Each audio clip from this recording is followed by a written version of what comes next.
오늘 저희가 마가복음 3장 7절에서 12절 말씀을 읽었는데요. 이 말씀 속에는 확연하게 비교되는 두 개의 그림이 있습니다. 그 그림이 무엇이냐면요, 예수님께 몰려오는 큰 무리가 보여집니다. 많은 사람들, 큰 무리가 딱 그림으로 그려지죠. 그런가 하면 큰 무리를 피하는 예수님의 모습이 보여지고 있습니다. 이 두 가지가 잘 비교되고 있는데요.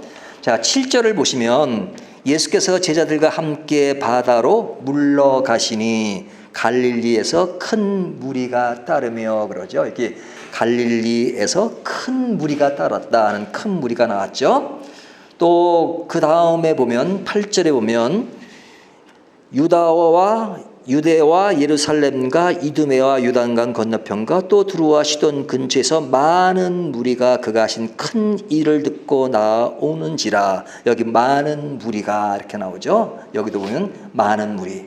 그리고 9절을 보면 뭐라고 말씀하세요? 거기 보면 예수께서 무리가 에워싸 미는 것을 피하기 위하여. 에워싸 민다는 것은 사람이 적으면 이루어지지 않는 거죠. 사람이 많은 건데 서로가 밀고 에워싸 하는 그런 모습이 등장합니다. 또 10절을 보면 이는 많은 사람을 고치셨으므로, 많은 사람이 나옵니다. 여기도 많은 사람이 나오죠. 그리고 많은 병자들이 몰린 겁니다.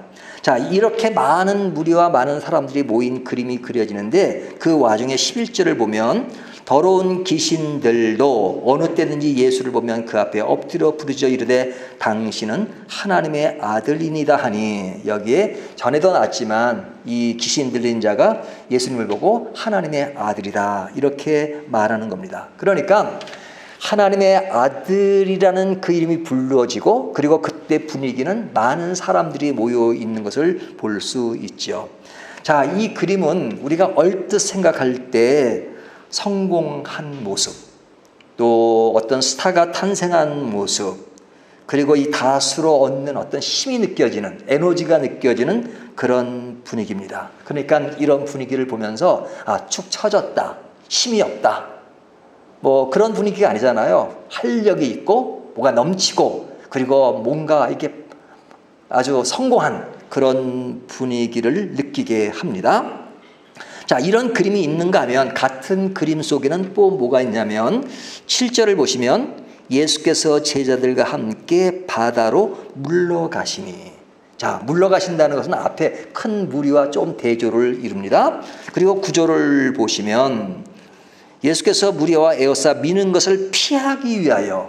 자, 큰 무리가 있어서 참 좋고 그들과 어울리는 그런 분위기가 아니라 예수님은 그것을 어떻게 하신다고요? 피하기 위하여 작은 배를 대기하도록 제자들에게 명하시니. 여기 큰 무리라는 큰 자와 이 작은 배라는 것이 이렇게 대조를 줍니다. 몰려왔지만 예수님은 피하는 것, 대조되는 모습을 표현하고 있잖아요. 자, 예수님은 이런 상황 속에서 귀신 들린 자도 하나님의 아들이라고 말하는 그 앞에 예수님께서는 야, 이제 나를 알아주는구나 이렇게 말씀하시는 것이 아니라 12절을 보면 예수께서 자기를 나타내지 말라고 많이 경고하시니라. 예수님께서는 자기를 나타내지 말라고 많이 경고하셨습니다. 자, 지금 이미 많이 나타나 있는 거죠. 많은 사람이 왔으니까요. 자, 그러면 이 말씀을 보면서 우리는 이런 생각을 합니다. 예수님에게 사람들이 많이 몰리는 이유가 무엇일까? 왜 이렇게 사람들이 많이 몰리죠? 그 정답을 본문이 이야기합니다. 8절을 보면요, 하반절에 많은 무리가 그가 하신 큰 일을 듣고 나오는지라. 자, 그가 하신 큰 일을 듣고 나왔다. 자, 그분이 일을 하셨는데 큰 일을 하셨어요. 그것을 보고 듣고 나왔다 이렇게 말씀하시죠. 근데 그 큰 일이, 그 소문이 어디까지 났냐면 다시 8절을 보면 유대와 예루살렘과 이두메와 요단강 건너편과 또 두루와 시돈 근처에서 많은 무리가. 그가 하신 큰 일을 듣고 나오는지라. 그러죠. 자, 지역이 나오는데 그 지역을 보면 이것이 한 부분적으로 지역적인 지역이 아니라 아주 전국적으로 다 퍼져 있는 지역인 것을 명료하게 이야기합니다. 유대와 예루살렘, 그것은 뭐 이렇게 이스라엘 지도를 보면은 거기에 밑에에서 한 3분의 1 정도면 거기에 이제 예루살렘이 있죠. 그리고 이제 밑에 지역을 유대 지역, 그렇죠? 뭐 구약 시대에는 이미 딱 이스라엘과 유대가 나눠졌는데 이제 밑에 지역입니다. 근데 거기 보면 이두메라는 거 나와요. 이두메는 거기가 더 남쪽에 있는 거죠. 이두메. 그것은 그 당시에 이제 그 이방 땅이었습니다. 그러니까 이두메에 보면 전 그 에돔 지역이죠. 자, 이두메 아주 남쪽입니다. 그리고 여기 보면 요단강 건너편, 그렇죠? 네. 요단강 있으면 건너편이면 오른쪽이죠. 거긴 지금은 요르단. 그렇죠? 옛날 구약식으로 말하면 거기에 암몬, 모압 있었잖아요. 그러니까 여기도 이스라엘 땅이 아니었어요. 그러니까 다른 지역이죠. 그리고 두로와 시돈 나오는데 이것은 북쪽이죠. 북쪽에 두로와 시돈이 나옵니다. 그러니까 지금 동서남북에 다 위치가 나와 있는 거죠. 자, 남쪽에 있고 북쪽에 두로와 시돈이 있고 그리고 요단강 동편에 있고, 그 다음에 이제 그 안에 있는 그 예루살렘과 유대가 나오고 있는 겁니다. 자, 그러니까 예수님의 소문이 그냥 그 지역만 퍼져 있는 것이 아니라 아주 전국적으로 다 퍼져서 사람들이 몰려온 곳입니다. 여기서 유다와 예루살렘만 빼면 다 이방 지역이었어요. 그러니까 진짜 오늘날 말하면 지역구가 아니라 대선 수준입니다. 완전히라.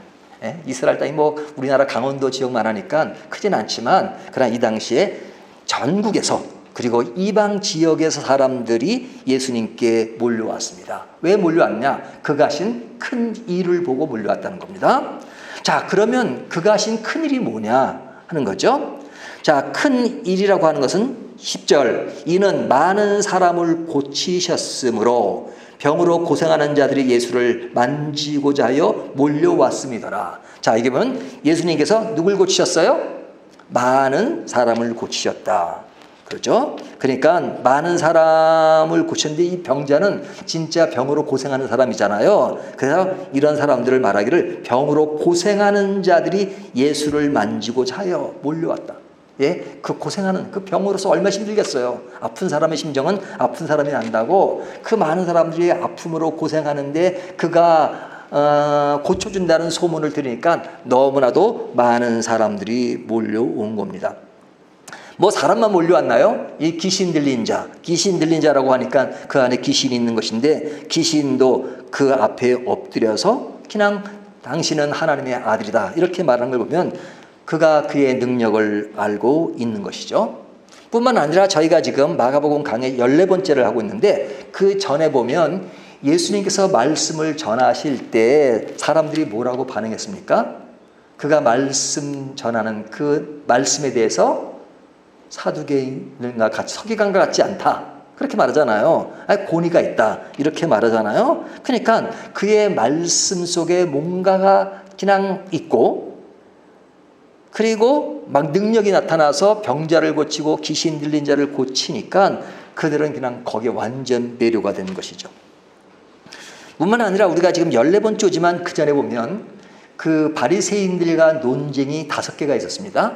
논쟁, 안식일에 대한 논쟁, 또 신성 모독이라고 말하는 그 바리새인들과의 논쟁, 또 이 세리들과 식사하는 문제에 대해서 또 의문을 제기한 것에 대한 논쟁 등등 5개가 있었습니다. 근데 그 5개의 논쟁이 있을 때 등장하는 인물들이 있었어요. 그 당시 종교 지도자들이었잖아요. 그 당시 대표적인 종교 지도자라는 사람이 누가 있었냐면 바리새인이 있었고요. 사두개인이 있었고요. 그 다음에 그 열성당원들이 있었습니다. 그리고 에세네파 사람들이 있었습니다. 근데 이제 이 사람들의 특징들이 달랐습니다. 이 바리새인들은 오늘날로 말하면 경건한 파의 사람들이에요. 아주 경건을 아주 내세우는 사람들이에요. 그러니까 금식하고, 그 다음에 기도하고, 기도와 금식과 구제와 뭐 그런 것을 하는 사람, 이 사람이 바리새인이었습니다. 하지만 다른 종류의 사람인데 사두개인은 굉장히 현실론적인 사람이에요. 그래서 그들은 예수님의 부활도 믿지 않았어요. 천국도 믿지 않았어요. 그러니까 현실에서 우리가 잘 사는 것, 그것을 추구하는 사람들이었어요. 그들의 교리는 내세가 없어요. 부활을 믿지 않았어요. 그러니까 굉장히 현실적인 그런 교리를 가지고 믿었던 사람들이죠. 그러니까 그 당시 시대적 배경을 보면 종교인들 중에 바리새인처럼 경건을 주장하는 사람이 있는가 하면 사두개인처럼 어떤 현실적인 것에 그냥 그 강조점을 두는 사람이 있었단 말이죠. 그런가 하면 그 당시에 이스라엘은 누구의 지배를 받았어요? 로마의 지배를 받았잖아요. 그러니까 로마로부터 어떤 자기 국가를 지키겠다는 그런 아주 민족주의적인 열정을 가진 사람들이 누구였냐면 열심당원들이었습니다. 예? 소위 헤롯 땅이라고 하죠. 그러니까 이들은 얼마나 강경했는지 뭐 가슴에 칼을 품고 다니며 그래서 자기들 민족을 해하는 그런 사람이 그냥 폭력을 써가지고 그들을 죽이기도 하는 그런 사람들이었단 말이에요. 그러니까 강한 폭력적인 민족주의자들이었어요. 이들이 열심당원이었어요. 그런가 하면 정반대로 에스네파 사람들이 있었는데 이 사람들은 완전 금욕주의적인 사람이다. 늘 그냥 기도하고 금식하고 바리새인들이 일주일에 2번 기도했는데요. 이 에스네파 사람들은 2번 정도가 아니에요. 뭐 그냥 하루에도 늘 뭐 한 끼 이상 금식하고 또 며칠씩 금식하는 그런 사람들이었어요. 그러니까 늘 그냥 밖에도 잘 나가지 않고 그냥 그런 굴속 같은 곳에 있어서 늘 기도하고 금식하고 하는 에스네파 사람들이 있었단 말이죠. 그냥 그 당시 시대적 상황을 보면 그냥 여러 종류의 종교인들이 퍼져 있을 때입니다. 그래서 사람들은 그 종교의 여러 가지 측면들을 보고 여러 가지 많은 생각들을 하지 않았겠어요? 자, 그런 와중에 바리새파 사람들이 예수님께 막 논쟁을 벌였습니다. 논쟁을 벌였을 때 뭐 바리새파 사람만 그렇나요? 나중에 보면 또 이 사두개인들이 또 부활에 관한 질문도 하고 막 그러잖아요. 그러니까 이런 논쟁 속에서 예수님이 그들과 이야기하는 것을 거기에 큰 무리들이 보았단 말이죠. 보았는데 예수님이 그들과 논쟁하는 것에 있어서 그 논쟁에서의 그것을 풀어나는 그 실력, 오늘날 보면 실력, 그 능수능람, 그것에 그냥 사람들이 매료가 됐죠. 그러니까 말씀 좋지, 능력 있지, 그러니까 사람들이 올 수밖에 없습니다. 뿐만 아니라 그 당시에 종교 지도자는 쫙 깔아앉았든지 아니면 무력을 행사하든지 뭐 그런 것이었는데 예수님이 하시는 것은 굉장히 역동적이었잖아요. 눈에 보여요. 그냥 병든 사람이 막 병을 앓고 귀신 들리다가 귀신이 나가고 그런가 하면 뒤에 나오는 오병이어의 기적을 보면 사람들이 당시 어렵고 힘든 사람이 많은데 그냥 물고기 2마리와 떡 5개로 그런 몇천 명을 먹이는 사건, 마가복음에 나오진 않지만 가나의 혼인잔치에서 물을 포도주로 만든 사건, 뭐 그러니까 그 당시에 종교인들이 행했던 그런 것과는 비교할 수 없을 만큼 그냥 그에게 나타나는 오해영적인 그런 것이 대단했단 말이죠. 그것이 얼마나 대단했으면 그들은 이분이 메시아가 아닌가 그러면서 예수님을 임금 삼고자 하더라는 말씀이 나오죠. 임금으로 삼으려고 했습니다. 왜? 이분을 임금으로 삼으면 우리나라 지금 로마로부터 지금 식민지 생활을 하고 있고 여러 가지 어려움이 많고 고통이 많고 병든 자도 많은데 이 사람이 임금이 돼버리면 우리나라는 진짜 새로운 나라가 되지 않을까? 우리가 바라던 메시아가 바로 이분이 아닐까라는 그런 생각을 했을 거란 말이죠. 그러니까 그런 사람이 나타났다고 하니까 사방에서 사람들이 몰려왔습니다. 사람들이 정치인들에겐 무엇을 원해요?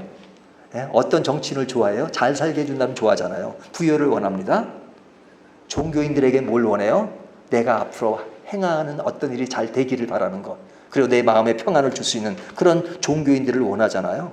근데 예수님은 정치인들이 주는 부여도 줄 수 있고 그리고 종교인들이 주는 그러한 성취도 줄 수 있으니까 이 2가지를 다 갖춘 사람이 어디 있어요? 그냥 사람들이 몰려왔습니다. 아마 오늘날 이런 예수님의 상황을 여론조사를 한다면 몇 프로가 나올까요? 최상급일 겁니다. 병든 자들은 그의 옷만 만져도 그의 생애의 변화가 생긴다는 것을 생각하니까 너무너무 좋지 않겠어요? 고생하는 자에게는 고생의 끝이 온다고 생각하니까 그분에게 올 수밖에 없죠. 사실 많은 사람들이 옛날이나 지금이나 이런 세상을 꿈꾸고 있지 않을까요? 더군다나 예수님은 사람들에게 이렇게 인기가 있음에도 불구하고 그 인기를 셈해서 예수님을 죽이고자 한다는 말씀이 지난주 말씀이었잖아요. 바리새인들이 그 헤롯 왕과 만나가지고 예수님을 죽이고자 했다 그랬습니다. 자, 그랬을 때 예수님을 지키는 힘이 무엇일까요? 큰 무리가 있으니까, 예수님을 따라가는 큰 무리가 있고, 그리고 인기가 있으니까 그 인기 때문에 쉽게 죽일 수가 없죠. 대중이 예수님을 원하는데요. 그러니까 다수는 예수님을 지키는 큰 힘이라고 볼 수 있죠. 그 당시 어떤 시대적 분위기로 보면, 그러니까 예수님에게 보여지는 그런 여러 가지 사건, 주변 환경, 이런 것들은 뭐든지 다 잘 돼 보이는, 그리고 성공한 그런 분위기로 완전히 꽉 차 있습니다. 이것은 대성공입니다. 대성공입니다. 우리가 그런 위치에 있다면, 와, 우리의 인생에 새로운 길을 열었구나, 그렇게 생각하지 않았겠어요? 너무나도 좋은 일, 그리고 좋은 여건, 좋은 환경, 그리고 모든 것이 잘 굴러가는 그런 분위기일 겁니다. 자, 그런데 이런 상황에 예수님은 어떻게 반응하셨는가? 조금 전에 이야기한 것처럼 예수님은, 자, 모든 지금 화려하고 잘 되고 그런 상황에 예수님의 반응은 그들과 달랐어요. 어떻게 다르죠? 다시 마가복음 3장 7절에 보면 예수께서 제자들과 함께 바다로 물러가신다는 말이 나오죠. 그리고 그 대중들과 조금 거리를 두기 위해서 피하기 위하여 배를 타셨습니다. 자, 여기에 배라는 말을 할 때 작은 배라고 말합니다. 작은 배. 뭐 실제로 물리적으로 작은 배니까 작은 배라고 말하겠죠. 뭐 예수님 혼자 타시고 뭐 한 사람 더 탈 수 있는 그런 종류의 배일 겁니다. 근데 우리가 이 그림을 그려보면 예수님이 이제 그들과 좀 떨어져서 이제 바닷가로 좀 이렇게 물가로 오시고 배를 타셨습니다. 그리고 예수님이 혼자 계신 배에서 이제 말씀을 전하기 위해서 대중을 바라보고 있겠죠. 큰 무리를 바라보고 있는데, 자, 이 두 개가 참 뭐 어떻게 보면 예쁘게 보일 수도 있지만 굉장히 비교가 되죠. 큰 무리와 작은 배가 이렇게 비교를 됩니다. 근데 지금 예수님의 상황은 굉장히 인기가 있는 거예요. 인기가 있는 것이라면 굳이 그들과 좀 떨어질 필요가 있을까? 오늘날식으로 말하면 좀 조직의 체계를 활성화시키고 새로운 시스템으로 이를 더 효율적으로 운영할 수 있을 겁니다. 기적의 능력을 가지고 계신 분이 뭐 여러 가지 어떤 그런 만들 수 있는 것도 많고, 그러니까 이 작은 배보다는 좀 뭐 큰 강단을 만들든지, 큰 시스템을 만들어 가지고 사람들이 이제 예수님을 만나서 옷을 만지기를 원하잖아요. 그러면 어떤 경영의 능력을 발휘해서 그냥 예수님의 옷 조각을 다 조각을 내요. 가위로 쪼개내서 하나에 얼마씩 팔든지, 아니면 그거 하나 주든지, 뭐 이렇게 좀 그런 요즘 그 아이디어들이 많잖아요. 많은 아이들 가지고 기업이 살아나니까 그 당시 예수님이 그런 사람들이 말하는 성공하는 그런 분위기라면 그 성공을 확대하기 위해서 그냥 여러 가지 시스템이나 또 운영안을 낼 수 있을 거란 말이죠. 예수님의 옷 조각을 그냥 조각 내서 만들 수 있다든지. 그 다음에 작은 배보다는 그냥 큰 배를 좀 대동을 해야 좀 그 무리와 어울릴 수도 있을 것 같으니까 그런 어떤 전식인 효과를 위해서는 좀 다른 입장을 취하면 좋을지 모르겠다는 생각이 들는지도 모릅니다. 그런데 그런 것과는 달리 예수님은 뭐라고 말씀하셨냐면 12절을 보면 예수께서 자기를 나타내지 말라고. 자기를 나타내지 말라. 지금 예수님 이미 나타나 계세요. 근데 예수님은 분명히 말씀하십니다. 자기를 나타내지 말라고 경고하십니다. 오늘날 사람들이 원하는 그런 분위기와는 너무 다르죠. 그런 반응과는 다르죠. 사람들은 이런 분위기를 원하고 이것처럼 되기를 원하는 세상에 예수님은 나를 나타내지 말라 이렇게 말씀하셨습니다. 그러면 예수님은 왜 이런 인기에 대해서 피하시고 또 경고까지 하십니까?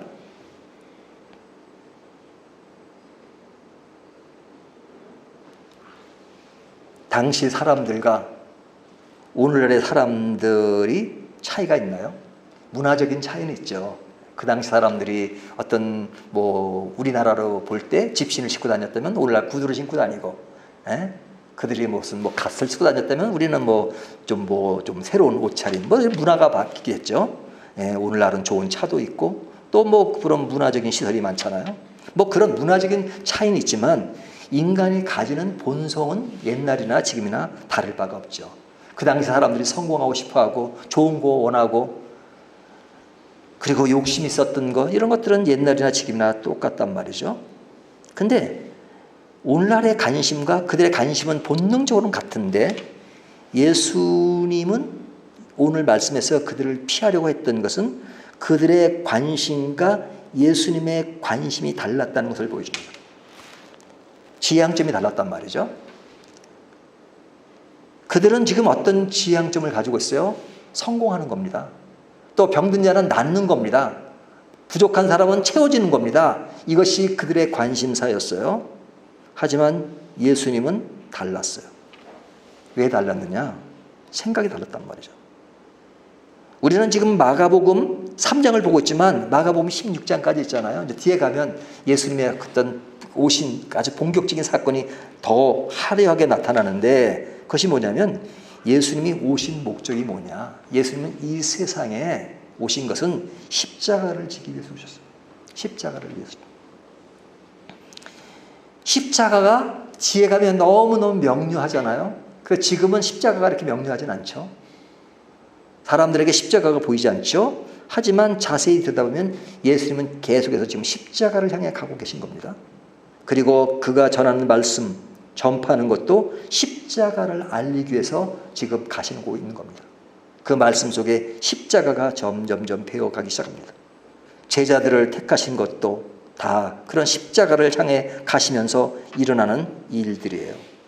근데 그런 것들을 사람들은 잘 몰라요. 그 십자가라고 하는 것은 우리를 구원하기 위해서 예수님이 오신 것이잖아요. 그는 하나님의 아들로서 우리를 구원하기 위해서 이 땅에 오신 겁니다. 그런데 아직까지는 사람들이 많은 무리가 모였지만 그리고 그런 예수님의 능력과 예수님이 하시는 말씀의 어떤 가치는 알았지만 그 속에 진짜 중요하게 내포된 그 십자가를 보고 있지 못해요. 도리어 귀신이 잘합니다. 귀신이 뭐라 그래요? 11절 보면 더러운 귀신들도 어느 때든지 예수를 보면 그 앞에 엎드려 부르짖어 이르되 당신은 하나님의 아들이니라. 귀신이 하나님의 아들이라 그래요. 귀신이 이렇게 잘할까? 그것도 영적인 존재니까 사람보다 더 잘하겠죠. 근데 하나님의 아들이 십자가를 통해서 귀신을 멸하는 것임을 이들은 잘 알고 있다는 거죠. 그러니까 이들은 얼마나 두렵겠어요. 하나님이 이렇게 십자가를 지신다는 것은 그 사탄의 권세를 깨트린 거잖아요. 그러니까 자기들의 권세가 깨진 걸 너무너무 잘 아니까 두려워하고 방어하는 그러한 존재들이에요. 그러니까 그들이 그렇게 오신 메시아를 아니까 하나님의 아들이다 이렇게 말하죠. 하지만 그 말 속에는 뭐가 포함된 거예요? 굉장히 두려워하는 거죠. 그들이 믿음이 있어서 하는 말도 아니고 믿음과는 전혀 상관이 없죠. 더 예민할 뿐이에요. 영적인 의미를 아니까 그렇게 말하지만 그들은 두려움과 그리고 그들은 굉장히 그런 심판 아래 있다는 것을 알기 때문에 그냥 다른 곳에 보면 예수님이 이렇게 다른 곳으로 가시라고 이렇게 얘기하잖아요.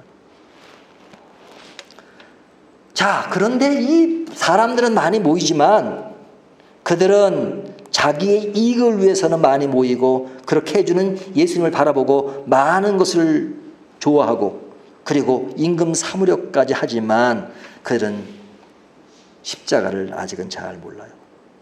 십자가를 몰라요. 그리고 알고 싶어 하지도 않아요. 그들에게 원하는 것은 개인의 번영과 성공, 건강함, 자신의 욕망을 성취시키는 것에 관심이 있어요. 예수님이 하시는 것은 모든 일이 십자가와 연결되어 있어요. 그래서 십자가와 연결되어 있을 때 나타나는 현상, 병 고치고 또 말씀 전하는 것은 다 의미가 있는 겁니다. 무엇과 연결될 때, 십자가와 연결되었을 때 그 모든 것이 가치가 있는 겁니다. 하지만 십자가가 사라진, 십자가가 없는 어떤 행동도 그것은 의미가 없어요. 십자가가 없는 기도, 십자가가 없는 믿음, 십자가가 없는 신앙 행위, 십자가가 없는 종교적 열정은 사실은 아무것도 아닙니다. 십자가가 빠지면 아무것도 아닙니다. 십자가. 뭐 십자가라고 하니까 단순히 어떤 그림의 십자가가 아니라 예수님이 우리를 구원하기 위해서 오신, 그래서 행하신 그 십자가의 사건, 그것을 모르면, 그것이 없는, 그것이 내 마음속에, 내 영혼 속에 존재 가치가 없는 그런 상황 속에서 행해지는 어떤 외형적인 그런 신앙의 모습, 종교적인 모습, 이런 것은 아무런 의미가 없어요. 이런 신앙에 십자가가 빠지면 남는 것은 뭡니까? 인간의 욕망만 남습니다.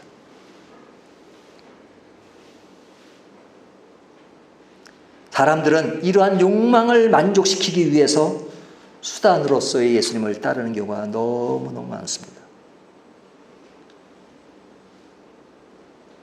그런 사람들이 많아서 큰 무리를 이루고 있어도 그것이 십자가와 연결되지 않는다면 사실은 그냥 큰 무리에 불과해요. 신앙과는 관련이 없는 것입니다.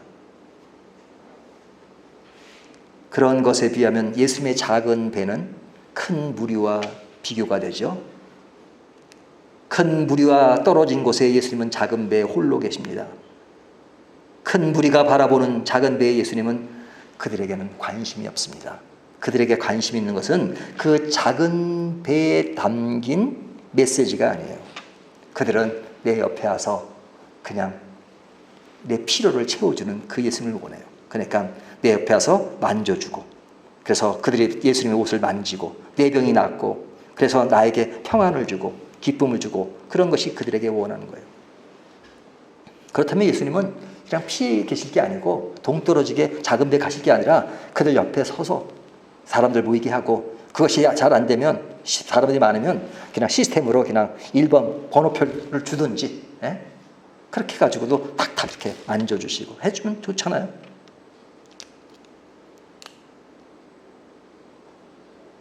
근데 예수님의 그 어떤 작은 배라는 의미는 그런 것과 암시적으로 비교가 되는 것입니다. 그래서 성경에 보면 우리가 마가복음 지금까지 오면서도 예수님이 한적한 곳을 택하시고, 그리고 사람들이 모일 때마다 예수님이 한적한 곳으로 가셨다는 말을 자꾸 반복하잖아요.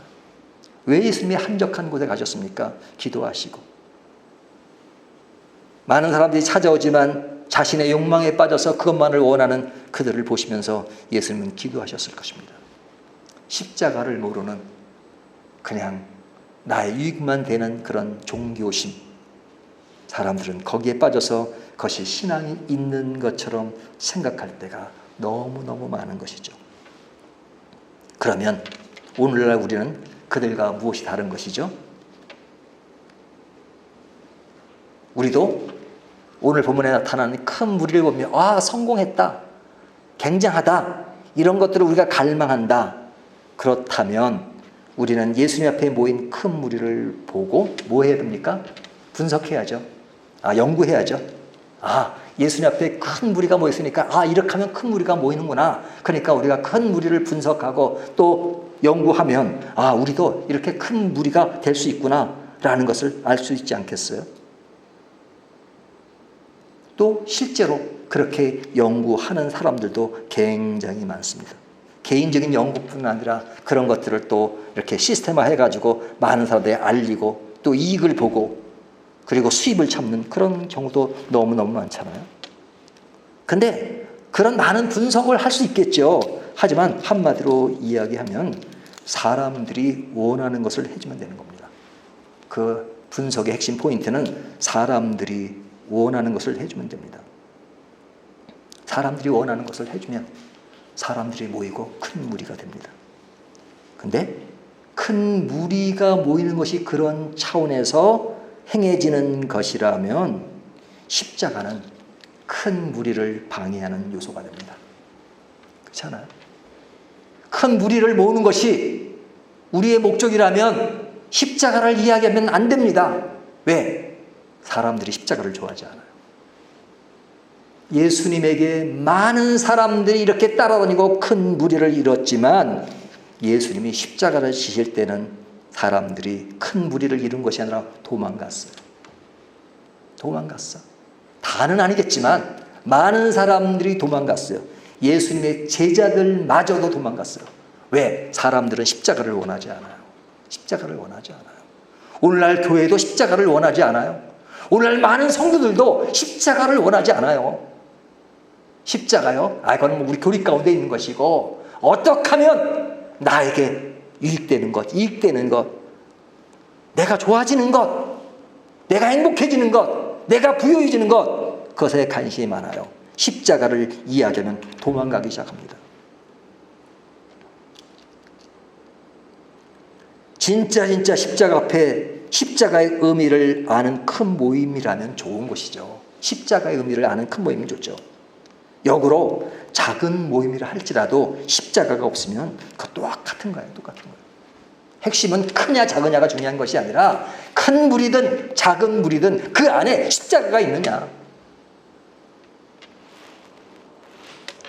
큰 무리이기 때문에 문제가 아니라 십자가가 아닌 것으로 이룬 큰 무리가 되었기 때문에 문제인 것입니다. 십자가가 없는 교회의 신앙이라면 그것은 그냥 종교단체죠. 종교단체. 왜 사람들이 기도하자 그러면 별로 관심이 없습니다. 말씀 보자 그러면 관심이 없습니다. 기도와 말씀에 관심이 없는 것이 아니라 어떤 기도와 어떤 말씀에 관심이 없는 거냐면 십자가를 제외한 것에 관심이 많아요.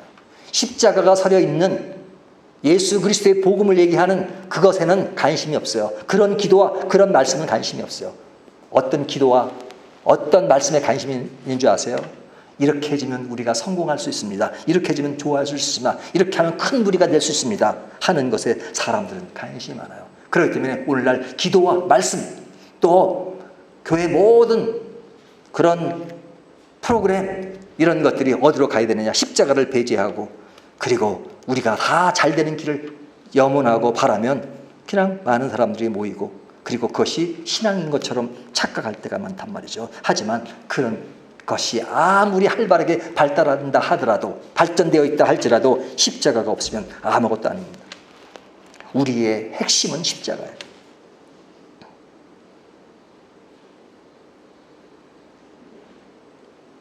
교회 모델은 십자가임에도 불구하고 많은 사람들이 십자가를 모델로 삼지 않고 외형적으로 나타난 큰 무리가 그리고 그 무리 안에서 활성화되고 막 뭐가 보여지는 그런 것들을 우리 신앙의 모델과 교회의 모델로 삼는 경우가 얼마나 많습니까?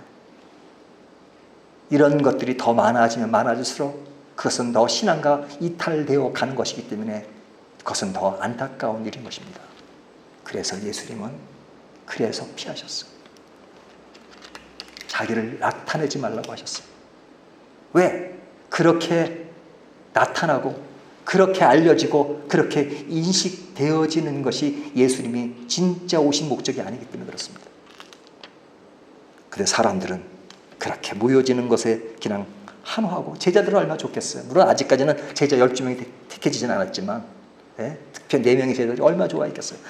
예수님 따라다니면서 그 그물을 버리고 배를 버리고 예수님을 따라다니까 막 사람들이 모이고 막 뭐가 능력이 나타나고 그러니까 얼마나 좋겠어요. 예수님 잘 따라가요. 근데 예수님은 너희를 좋아하지 마. 이런 말씀은 없지만 좋아하지 마. 잠깐 피하자. 그리고 사람들이 오면 예수님 사라져요.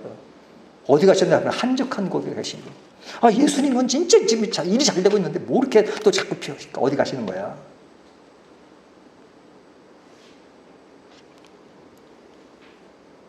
오늘 본문의 이 말씀이 여러 사람들의 목회자의 설교와 신학자들의 글에서도 이 본문을 큰 무리가 모인 그 분석과 그런 것을 통해서 성공하는 것이 무엇인가를 가지고 논하는 설교들이 간혹 있더라고요. 이 본문이 그런 의도가 아닌데 왜 예수님 피한다는 것을 강조하지 않을까? 예수님이 진짜 원하는 것은 십자가를 원하세요. 십자가를 원하세요. 십자가가 아직 그 속에 있지 않으면 그것이 더 크게 발전되는 것을 주님은 원하지 않으세요. 그래서 종종 피하시고, 그리고 오늘 본문은 강렬하게 예수께서 자기를 나타내지 말라고 경고하십니다. 뭐에 대해서? 하나님의 아들이라고 말하는 것에 대해서. 그들이 말하는 하나님의 아들은 나를 구원하시는 십자가의 구세주의 그분이 아니라 나를 성공케 하는 그런 의미에서 하나님의 아들이라 부른다면 주님은 아직은 아닌 거야. 아직. 그 때가 되지 않았기 때문에 예수님 나타내기를 원치 않으셔요. 십자가를 향하는 주님의 사역, 이것이 우리에게 가장 중요함에도 불구하고 혹시 오늘날 우리 자신, 우리 교회가 그것을 보지 못하고 그냥 우리의 바라보는 그 세계가 큰 무리를 이루는 그거 참 좋은데 우리는 아직 그러지 못할까? 거기에 앉아 계십니까? 십자가가 없는 큰 무리보다는 우리가 십자가를 알고 작은 것부터 하나하나 진짜 이걸로 다져가는 우리의 말씀과 우리의 기도 속에 완전 십자가, 그리스도의 사랑, 그리스도의 구원, 그리스도의 은혜, 이것이 우리를 지배하면서 주님을 생각할 때마다 감격하고 기쁨이 있고 나의 구원이 결코 헛된 것이 아니라 내 인생에 가장 중요하다. 나는 오직 이것을 위해서 살아가야 한다는 것을 알 때, 그래서 시작해서 하나하나 발전돼 갈 때 그것이 아름다운 신앙과 아름다운 교회의 모습이 아닐까요? 몰리는 사람, 큰 무리 그 자체가 나쁜 것이 아니라 십자가가 없는 큰 것이든 작은 것이든 그것은 아무것도 아닌 것입니다. 오늘 말씀 앞에 우리는 내 가슴 속에, 내 마음 속에 십자가가 나를 지배하고 있는가 하는 것을 다시 한번 생각하게 합니다.